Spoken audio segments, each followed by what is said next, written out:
we're at one of the polling places where we've seen a lot of people trickle into Bates Middle School that you can see behind me, even though the polls haven't opened just yet. I just spoke to one man who's been waiting in his car for about 45 minutes, says he doesn't normally vote in the midterm elections, but he is this time. Now, as far as the statewide ballot, one of the big issues, of course, who's going to be the next governor, Larry Hogan or Ben Jealous. Now, Larry Hogan obviously seeking to be governor again for the next 4 years, or if we'll have another Democrat in office, Ben Jealous. We caught up with both of the candidates ahead of today, and both say they feel confident about how things will unfold today.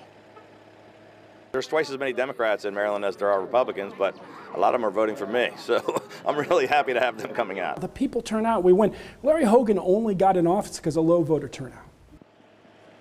Now, if Larry Hogan is reelected, he will be the second Republican ever in Maryland to be reelected to office.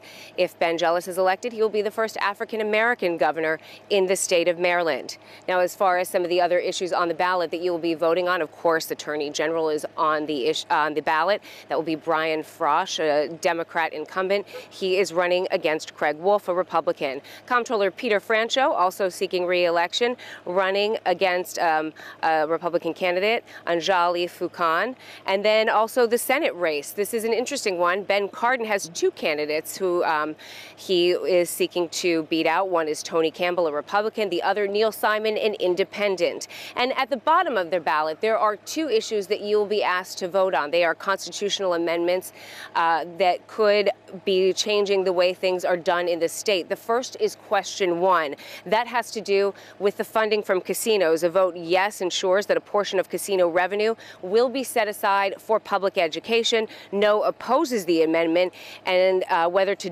dedicate basically a certain revenue to education. And the other issue, of course, is question 2. That has to do with voting. Can you basically go in the day of an election and register to vote, or is there a deadline? So those are just some of the things you'll see on the statewide ballot. As far as the local elections, let's send it out to Theo Hayes. She is live this morning in Dundalk. Good morning, Theo.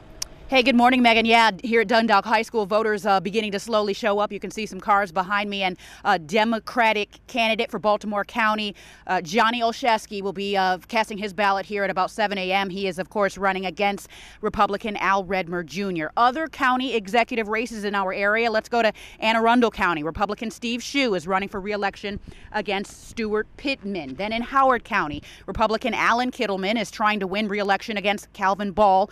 And on the Eastern Shore in Wicomico County, Republican Bob Culver is running for re-election against John William Hamilton. Now, let's transition to the congressional races in Maryland. This, of course, the entire House of Representatives in the U.S. is up for grabs. District 1 in Maryland, the incumbent is Andy Harris. He is up against Jesse Colvin. District 2, incumbent Dutch Ruppersberger versus Liz Mattori. District 3, John Sarbanes versus Charles Anthony. District 4, we have Anthony Brown. He's up against George McDermott. District 5, Steny Hoyer and William Devine will battle it out. District 6, David Trone and Amy Hober. District 7, the outspoken Elijah Cummings and Richmond Davis. And District 8, Jamie Raskin and John Walsh. So, polls right about to open here at 7 a.m. Cast your ballot, make it count. Reporting live here in Dundalk, Theo Hayes, WBAL TV 11 News. Thank you, Theo. Join us for 11 News tonight. We'll bring you updates on the air throughout the evening as the results begin to roll in. You also have live team coverage of the campaigns as they react to the election. You can also follow all the latest developments in the Commitment 2018 news in the WBAL TV mobile app.